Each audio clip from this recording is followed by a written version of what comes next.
Orang yang tidak mencari jalan kebenaran, maka dia disebut sebagai taklid buta. Taklid buta itu apa? Pengikut buta. Pengikut yang sekedar hanya ikut-ikut saja.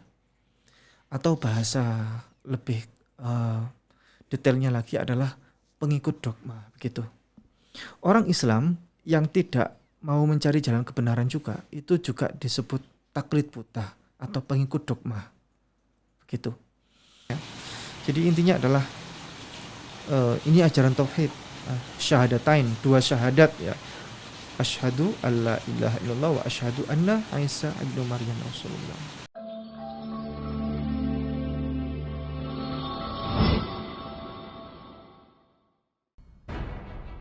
Lelang dakwah. Lukisan mawar putih. Karya Meru Sandia. Pelukis Indonesia yang diundang oleh Raja Salman. Dilelang dengan harga terbaik. Yang dananya 100% akan kami pergunakan untuk pembangunan Masjid Terpadu Hagia Sophia, Kota Malang. Lukisan mawar putih ini dilelang dengan harga 15 juta saja. Untuk muhsinin yang lebih dulu menghubungi kami.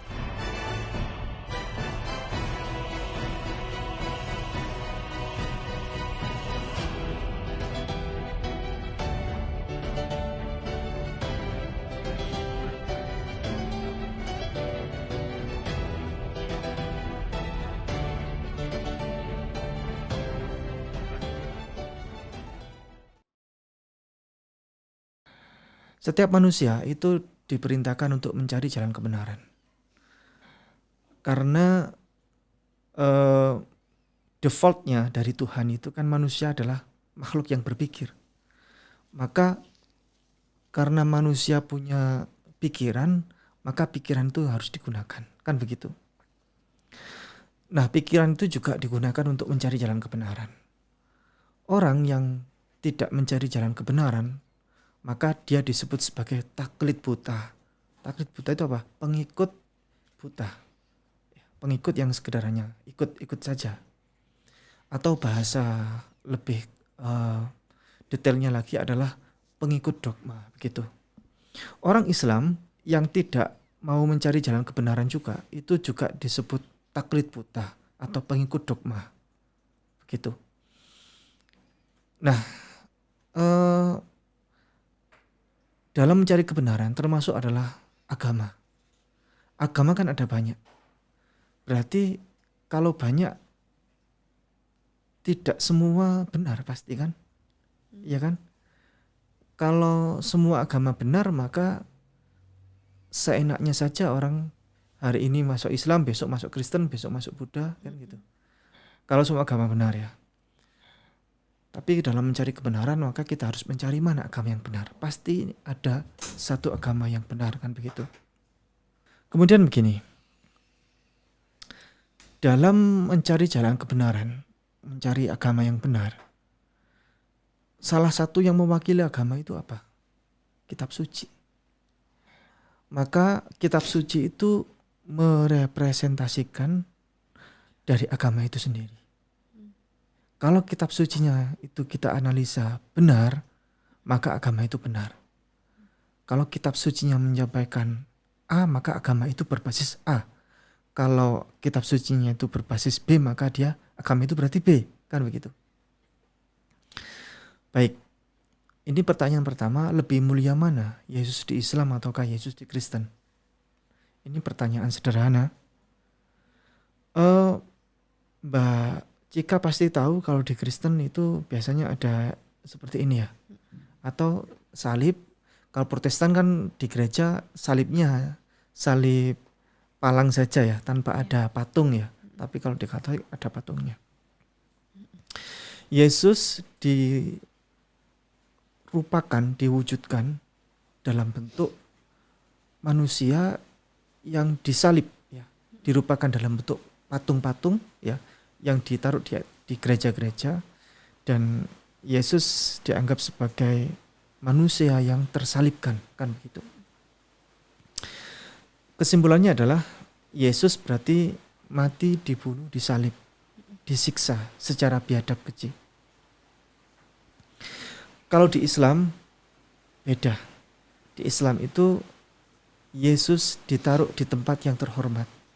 Yesus di Islam itu tidak pernah disalib, tidak pernah dibunuh, tidak pernah disiksa secara keji. Tapi sama Allah diselamatkan, diangkat oleh Allah dan tidak pernah dibunuh oleh kaum yang membunuh itu. Dalilnya adalah dalam Al-Quran, وَمَا قَتَلُوهُ وَمَا صَلَبُوهُ وَلَكِنْ شُبِّهَ لَهُمْ. Mereka tidak pernah membunuhnya, mereka tidak pernah menyalibnya, melainkan ada wajah orang lain yang diserupakan mirip Yesus dan orang itu yang dibunuh. Itu versi Islam. Berarti Yesus ditempatkan di tempat yang terhormat. Baik, logika sederhana. Yesus dibunuh untuk menebus dosa manusia. Pertanyaannya, Tuhan kok ribet sekali ya? Untuk hanya demi menebus dosa manusia, kok sampai repot-repotnya mengorbankan anaknya. Dengan proses yang sangat-sangat radikal begitu ya. Ada proses pembunuhan seperti itu. Sebagai Tuhan yang Maha Kuasa, seharusnya kan begini. Hanya cukup begini saja. Wahai manusia, barang siapa yang beriman kepadaku, maka aku ampuni dosamu. Selesai. Allah di konsep di Al-Quran, Allah itu menyampaikan seperti itu. Barang siapa yang beriman, maka akan diberikan surga yang mengalir di bawahnya sungai-sungai. Kan begitu. Pertanyaan berikutnya adalah, siapakah yang masuk surga? Islam ataukah Kristen? Ini juga tidak bisa kita jawab. Tapi harus melalui proses pembuktian. Kalau kita jawab Islam, mana buktinya? Kan begitu. Oke, jawabannya adalah kita merujuk pada Bible yang Alkitab yang ada di situ. Alkitab ini kalau kita pertaruhkan, kelak kalau misalnya di akhirat, kalau misalnya Alkitab ini ternyata salah, hukumnya nanti di akhirat, oh ternyata Alkitab ini salah, Bible ini salah. Berarti orang Islam masuk surga, orang Kristen masuk neraka. Clear ya? Sebaliknya, jika nanti kelak di akhirat Bible ini benar, maka hukumnya adalah orang Islam tetap masuk surga, orang Kristen tetap masuk neraka. Bolak-balik juga, mau salah mau benar Alkitab ini, nanti dihukumi di surga, orang Islam tetap masuk surga, orang Kristen tetap masuk neraka. Kenapa? Karena justru orang Islam yang mentaati Bible, yang melaksanakan seluruh perintah ajaran Bible. Justru orang Kristen justru tidak melaksanakan ajaran Bible. Kita buktikan. Semua ajaran Bible orang Islam kerjakan. 1. Mengimani Allah sebagai satu-satunya sesembahan. 2. Mengimani Yesus sebagai utusan Allah. 3. Yesus sunat. Umat Islam sunat. Umat Kristen tidak sunat. Kan begitu. 4. Yesus tidak makan babi, umat Islam juga tidak makan babi, taat Bible. Justru orang Kristen makan babi. 5. Di Bible diperintahkan agar mengenakan hijab. Umat Islam juga mengenakan hijab. Umat Kristen malah tidak mengenakan hijab. 6. Yesus berpuasa. Umat Islam juga berpuasa ikut Yesus. Umat Kristen juga malah tidak berpuasa. 7. Yesus melarang minum minuman keras. Umat Islam tidak minum minuman keras. 8. Yesus mengenakan jubah atau gamis. Umat Islam mengenakan jubah atau gamis ikut Yesus. 9. Yesus berjenggot. Umat Islam juga menyukai jenggot. Umat Kristen malah tidak ada hukum syariat jenggot. Kan begitu. Malah brandingnya adalah, image-nya adalah yang berjenggot adalah teroris. Kan begitu. 10. Yesus beribadah dengan cara bersujud. Umat Islam juga beribadah dengan cara bersujud. 11. Yesus berdoa kepada Allah. Umat Islam berdoa kepada Allah. Umat Kristen berdoa kepada Yesus. 12. Yesus berdoa dengan menengadahkan tangan. Seperti ini. Umat Islam berdoa dengan menengadahkan tangan, umat Kristen malah berdoa dengan menangkupkan tangan. 13. Alkitab memerintahkan agar beribadah menghadap kiblat. Umat Islam beribadah juga menghadap kiblat. Umat Kristen beribadah searah dengan tempat arah gereja dibangun. Kan begitu. 14. Alkitab memerintahkan agar beribadah minimal 3 kali sehari, bukan seminggu hanya sekali. Umat Islam beribadah lebih banyak dari 3 kali sehari. 15. Yesus bersyahadat, umat Islam juga bersyahadat. Mari kita elaborasi, kita detailkan satu persatu, Mbak. 1. Yesus mengimani Allah sebagai satu-satunya sesembahan. Ini namanya ajaran tauhid atau monoteism. Dalilnya bisa dibuka, Mbak, Matius 4 ayat 10. Kenapa kita pakai Bible yang fisik, ya, yang hard copy? Karena kalau pakai yang soft copy yang seperti di HP itu khawatir hoax atau apa kan ya. Tapi kalau secara fisik ada fisik itu lebih enak. Bisa dibacakan? Ya. Maka berkatalah Yesus kepadanya, "Enyahlah iblis, sebab ada tertulis, engkau harus menyembah Tuhan Allahmu, dan hanya kepada Dia sajalah engkau berbakti." Baik. Enyahlah iblis, sebab ada tertulis, ya, engkau harus menyembah Tuhan Allahmu, dan hanya kepada Dia sajalah engkau berbakti. Berarti Dia ini kembali kepada siapa? Allah, ya, di situ, ya. Kembali kepada Allah. Ada tidak di situ oknum yang bernama Yesus yang ditulis di situ? Tidak ada. Kemudian di situ ada bukan kepada mereka tapi kepada Dia. Dia itu berarti satu. Ini adalah ajaran tauhid. 2. Umat Islam mengimani Yesus sebagai utusan Allah. Di Bible karena diajarkan agar mengimani Yesus sebagai utusan Allah. Dalilnya adalah tidak ada satupun ayat di Bible yang Yesus menyatakan sendiri bahwa Yesus adalah Allah. Tidak ada satupun. Bahkan kami siap memberikan hadiah uang 5 triliun rupiah bagi siapa saja yang bisa menghadirkan ayat di Bible yang Yesus menyatakan sendiri bahwa dengan jelas, tegas, tanpa ambigu, tanpa kata ganti, bahwa aku Yesus, aku adalah Allah. Ya. Jelas, tegas, tanpa ambigu, dan bukan kata Tuhan, karena kata Tuhan itu banyak multitafsir. Begitu. Jadi jelas, tegas, aku Yesus, aku adalah Allah. Tolong hadirkan satu ayat saja di Bible yang mendefinisikan seperti ini.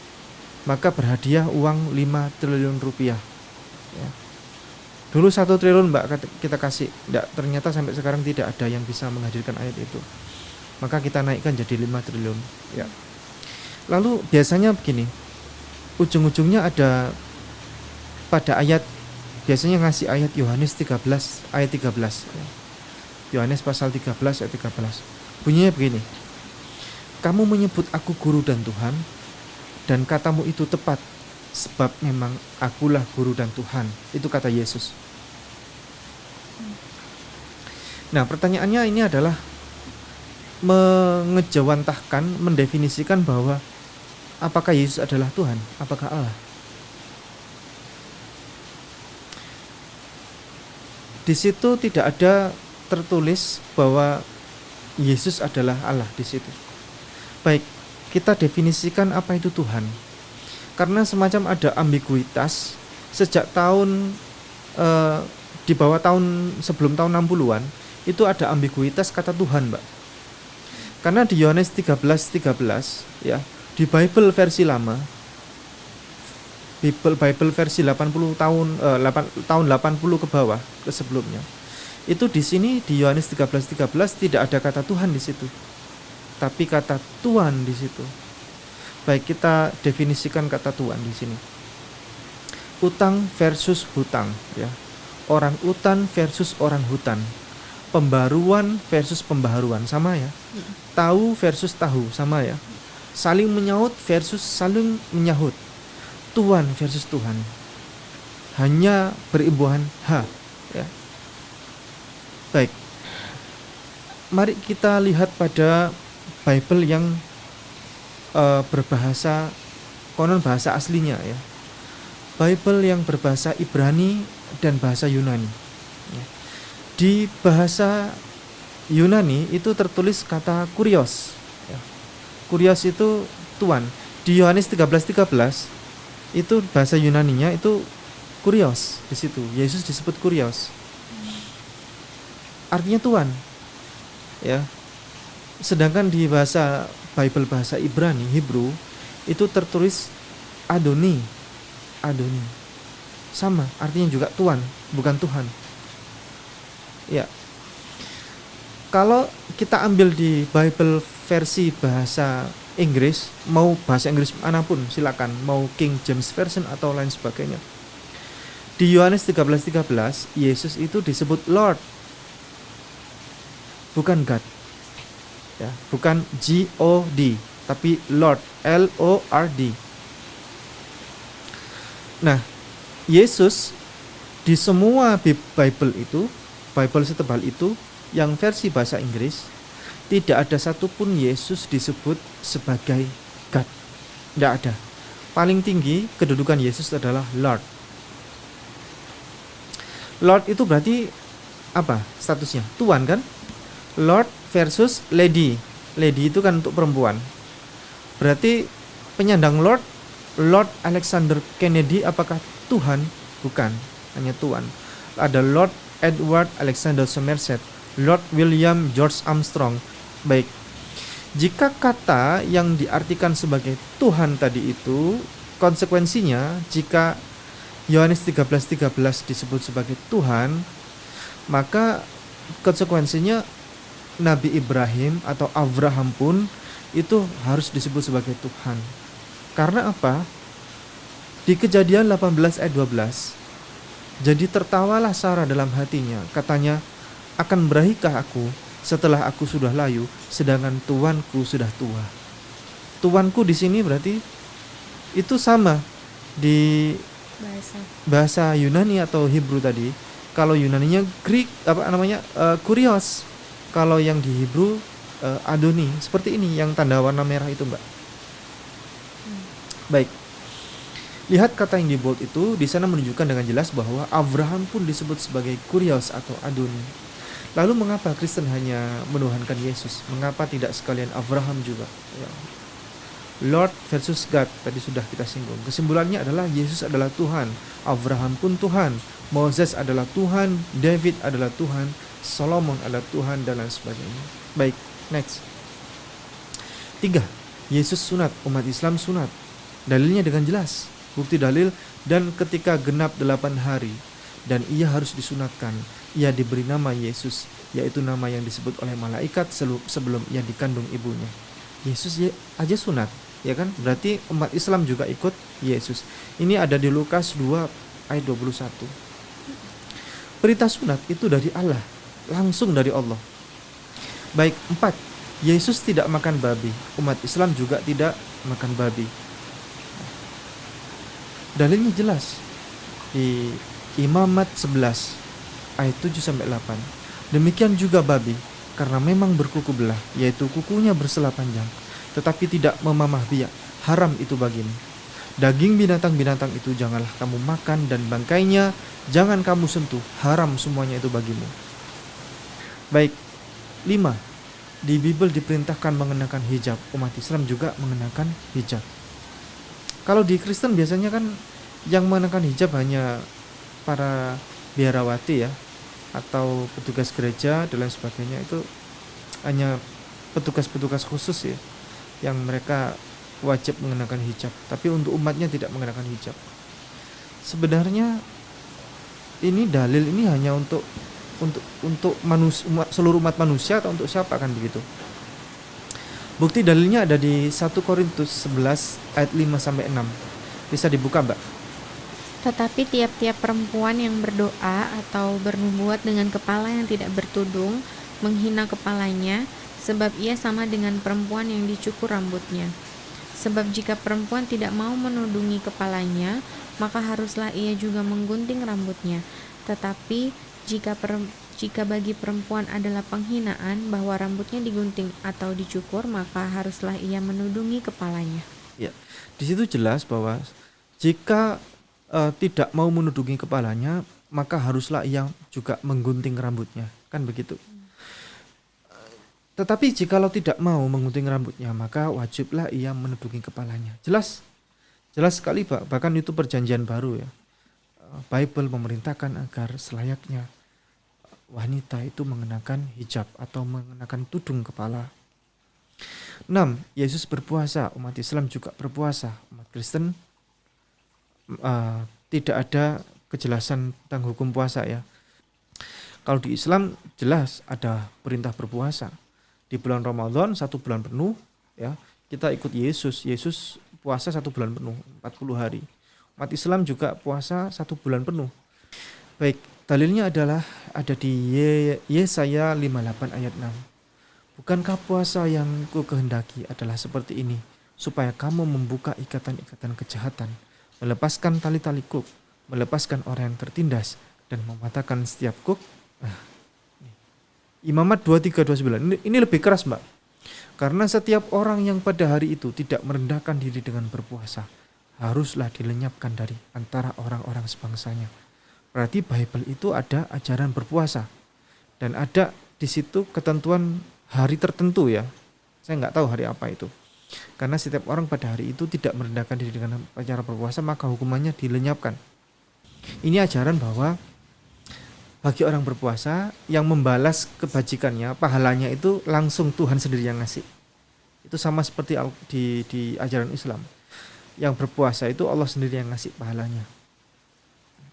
Baik, bahkan Yesus berpuasa 40 hari 40 malam Mbak. Dalilnya ada di Matius 4 ayat 2. Bisa dibuka Mbak, Matius 4 ayat 2, perjanjian baru. Dan setelah berpuasa 40 hari dan 40 malam, akhirnya laparlah Yesus. Nah, Yesus sendiri puasanya nggak main-main, 40 hari 40 malam dia berpuasa. Berarti umat Islam ikut Yesus berpuasa. 7. Yesus melarang terkait minum minuman keras. Umat Islam juga ikut Yesus tidak minum minuman keras, bahkan haram, kan begitu. Bukti dalil ada di Imamat 10 ayat 8 sampai 11. Tuhan berfirman kepada Harun, janganlah engkau minum anggur atau minuman keras. Jelas ya, janganlah engkau minum anggur atau minuman keras. Engkau serta anak-anakmu, bila kamu masuk ke dalam kemah pertemuan, supaya jangan kamu mati.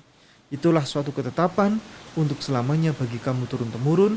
Haruslah kamu dapat membedakan antara yang kudus dengan yang tidak kudus, antara yang najis dengan yang tidak najis.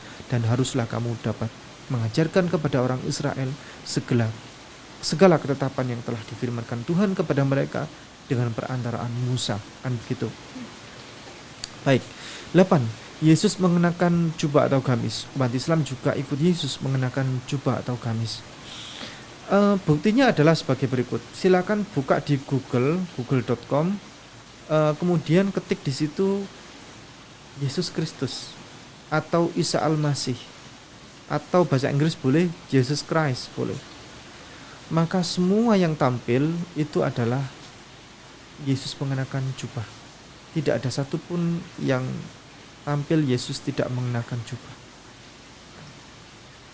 Di situ jelas ya bahwa umat Islam ikut Yesus. Maka mohon untuk tidak pernah menyebut Islam sebagai teroris karena mengenakan gamis. Gitu. Baik. Sebagai bukti bahwa umat Kristen itu ada pengikut Yesus ya yang suka mengenakan gamis, maka di sekolah-sekolah kepastoran ya, itu ada siswa-siswanya itu disuruh mengenakan gamis seperti ini. Nah, kalau di Islam ini anak pesantren Mbak kayak gini nih, pakai gamis panjang seperti ini, tidak terputus. Baik. 9. Yesus berjenggot, umat Islam juga berjenggot ikut. Buktinya sederhana, juga bisa buka di google.com. Ketik Yesus Kristus atau Isa Al-Masih atau Yesus Christ, Maka keluar di situ foto-foto Yesus berjenggot. Baik, 10. Yesus beribadah dengan cara bersujud. Umat Islam juga beribadah dengan cara bersujud. Dalilnya adalah sebagai berikut. Maka ia maju sedikit, lalu sujud dan berdoa, katanya, "Ya Bapakku, jikalau sekiranya mungkin, biarlah cawan ini lalu daripadaku. Tetapi janganlah seperti yang kau kehendaki, melainkan seperti yang engkau kehendaki." Matius 26 ayat 39. Ini jelas bahwa Yesus ini sujud dan berdoa, dan ia memanggil Bapaknya, "Ya Bapakku," sambil sujud. Berarti prosesi terkait peribadatan umat Islam itu menyerupai Yesus. 11. Yesus berdoa kepada Allah. Umat Islam juga berdoa kepada Allah. Dalilnya jelas di situ. Kira-kira jam 3 berserulah Yesus dengan suara nyaring, "Eli, Eli, lama sabachthani." Artinya, "Allahku, Allahku, mengapa engkau meninggalkan aku?"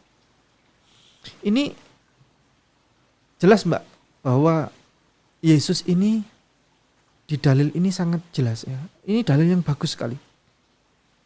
Jadi di sini Yesus disalib ya.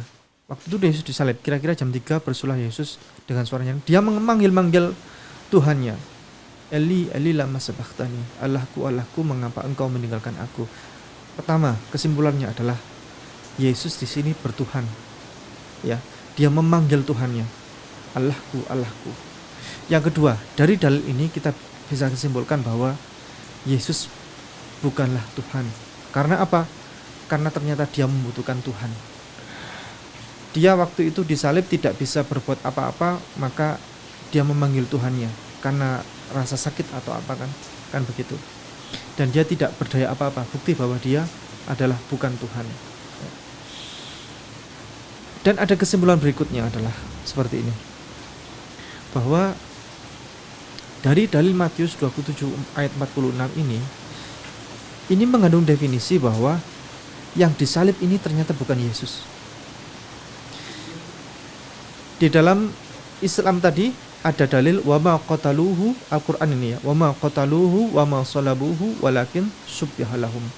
Mereka tidak membunuhnya, mereka tidak menyalibnya, melainkan ada orang yang wajahnya diserupakan mirip Yesus dan orang itu yang dibunuh, yang disalib. Itu di Al-Quran.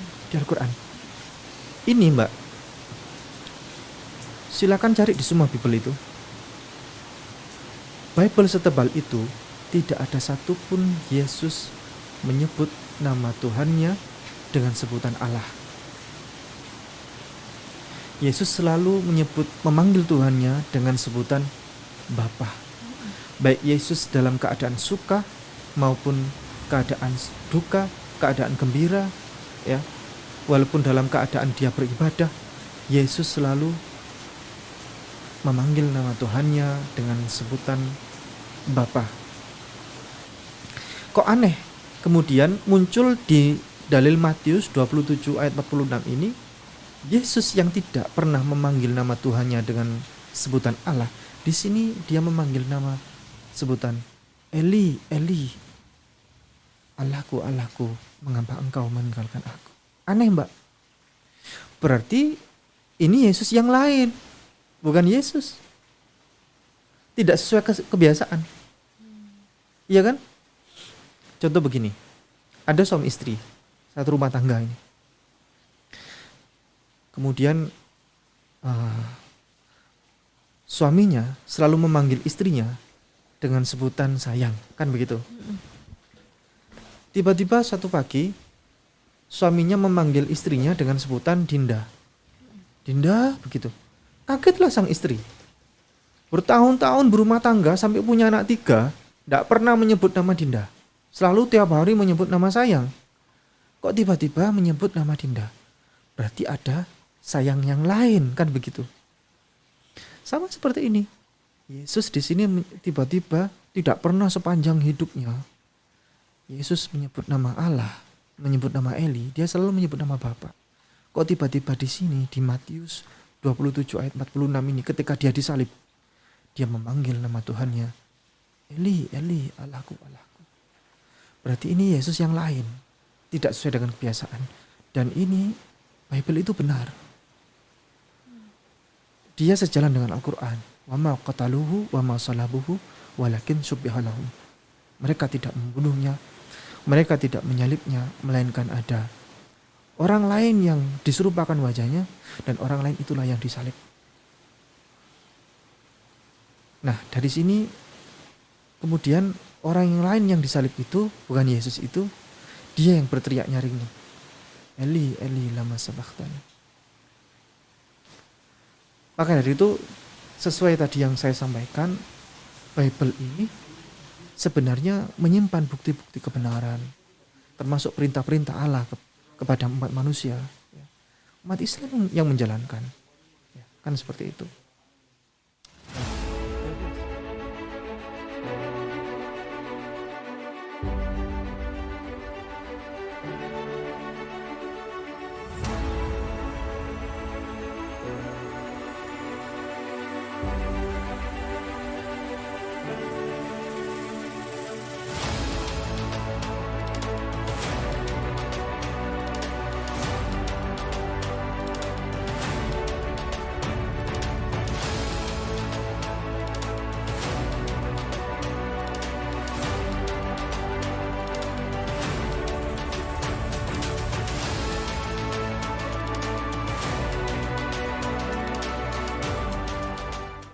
Baik, 12.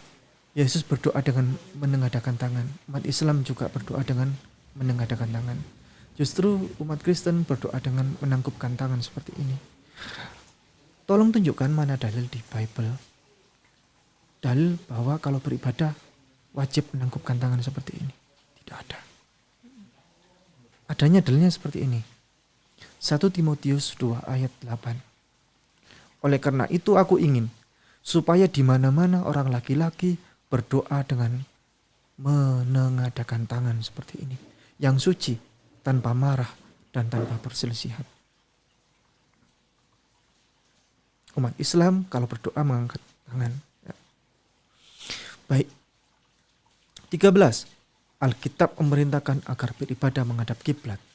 Umat Islam juga beribadah menghadap kiblat. Kalau umat Kristen berdoa, beribadah menghadap dengan searah di mana tempat arah bangunan gereja dibangun. Dalilnya jelas, ya, bahwa Bible itu memerintahkan agar kalau beribadah yang menghadap kiblat. Mazmur ayat 5, Mazmur pasal 5 ayat 8. Tetapi aku berkat kasih setiamu yang besar, aku akan masuk ke dalam rumahmu, sujud menyembah ke arah bait-Mu yang kudus dengan takut akan Engkau. Yang saya tuliskan warna merah itu bait-Mu.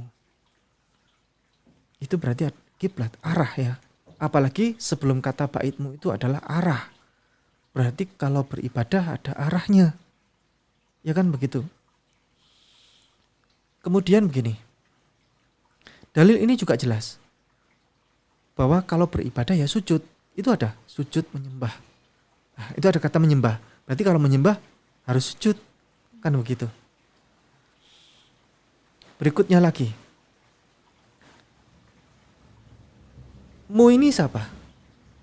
Kan ada kata bait-Mu ini. Nah, tetapi aku berkat kasih setiamu. Ya kan? Mu di sini berkat kasih setiamu. Dan ada kata bait-Mu. Ini siapa? Tuhan, ya. Tuhan di sini Allah, ya kan? Berarti bait-Mu apa? Bait Allah. Bait Allah. Oke. Bait Allah. Berarti bait itu artinya kan dari bahasa Arab dia awalnya. Bait itu adalah rumah, ya. Rumah Allah.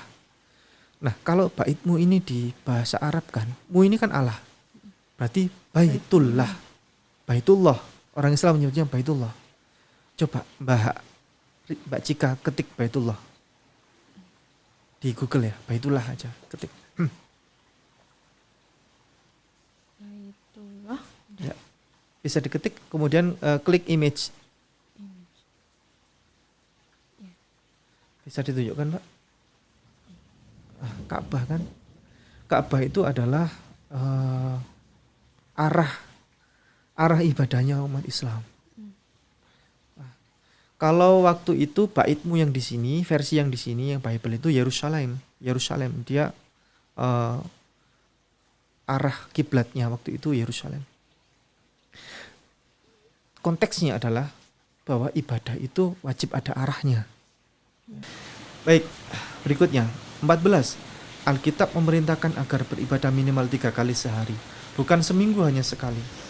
Umat Islam beribadah lebih banyak dari 3 kali sehari.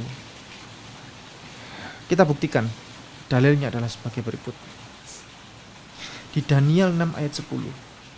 Demi didengar Daniel bahwa surat perintah itu telah dibuat, pergilah ia ke rumahnya. Dalam kamar atasnya ada tingkap-tingkap yang terbuka ke arah Yerusalem. 3 kali sehari, itu saya bold mbak, 3 kali sehari. Ia berlutut, berdoa serta memuji Allahnya seperti yang biasa dilakukannya. Jelas ya, 3 kali sehari, bukan seminggu hanya sekali. Dan tidak ada dalilnya di Bible kalau beribadah itu seminggu sekali. Tidak ada. Silakan bisa dicari. Di Islam itu ikut Bible lebih dari 3 kali sehari. Oke, berikutnya 15. Yesus bersyahadat, umat Islam bersyahadat. Ini jelas dalilnya. Syahadatnya Yesus ini. Yohanes 17 ayat 3. Ini dalil yang paling masyhur ya, Mbak. Terkenal ini. Dalil yang sangat, kedudukannya sangat tinggi. Yohanes 17 ayat 3. Inilah hidup yang kekal itu, yaitu bahwa mereka mengenal Engkau, satu-satunya Allah yang benar, dan mengenal Yesus Kristus yang Kau utus. Dari sini kita bisa tahu di sini. Ini persis Mbak dalilnya seperti asyhadu alla ilaha illallah wa asyhadu anna Isa ibnu Maryam Rasulullah. Saya bersaksi bahwa tidak ada Tuhan selain Allah, dan saya bersaksi bahwa Yesus Kristus utusan Allah. Persis seperti syahadatnya umat Islam. Karena umat Islam, Nabi setelah Yesus ada Nabi Muhammad. Nah, Nabi Muhammad terakhir inilah yang kita jadikan sebagai Rasulullah yang terakhir ya. Asyhadu alla ilaha illallah wa asyhadu anna Muhammadar Rasulullah. Saya bersaksi bahwa tidak ada Tuhan selain Allah, dan saya bersaksi bahwa Nabi Muhammad utusan Allah. Selain makna definisi syahadat Yesus ini dalil ini sangat bagus sekali. Karena apa? Kita jadi tahu ini ajaran yang sangat Islami. Dan dari ayat ini kita jadi tahu juga bahwa Yesus Kristus hanyalah seorang utusan. Jelas di sini dalilnya bahwa mengenal Yesus Kristus yang Engkau utus. Ada kata utus di situ, berarti utus. Berarti utus ini adalah utusan, Rasul. Ya. Jadi intinya adalah ini ajaran tauhid, syahadatain, 2 syahadat ya. Asyhadu alla ilaha illallah wa asyhadu anna Isa ibnu Maryam Rasulullah. Dan masih banyak yang lain, Mbak. Yang lain itu yang karena panjang waktunya nanti kalau kita jelaskan semuanya. Yesus mati, dikubur, dikafani. Umat Islam juga mati, dikubur, dikafani. Sementara orang Kristen kalau mati dikubur di peti ya kan, pakai dasi, nggak pakai kafan. Itu jelas di Bible. Yesus mati, dikubur, dikafani. Umat Islam ikut Yesus. Ada Yesus, ajaran Yesus itu kalau beribadah dia ruku, ada Yesus sebelum beribadah berwudu, ada di Bible. Nggak saya jelaskan karena waktunya terlalu panjang. Intinya ini adalah memberikan poin-poin bahwa umat Islam itu adalah umat yang pengikut Yesus sejati. Baik Mbak, begitu. Jadi sudah siap kira-kira masuk